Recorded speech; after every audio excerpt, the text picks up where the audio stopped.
kambing namin, no? Ito yung ano, kumakain sila ng damo. Sa Ilonggo, yan yung bungalon, yung kinakain ng kalabaw, yan yung pinaka-paborito nila. Lalo na kung bata pa, mas malambot. Yan, minsan. Ayan. Ito yung mga native na kambing ko. Ayan. Gaagawan sila.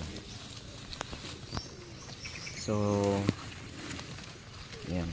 Tingnan nyo yung ano ng dahon ng ano, damo na kinakain nila.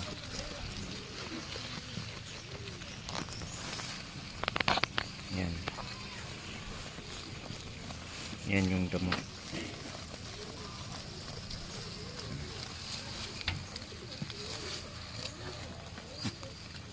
Mas maganda sa umaga pag yung dahon na pinapakain mo yung tuyo.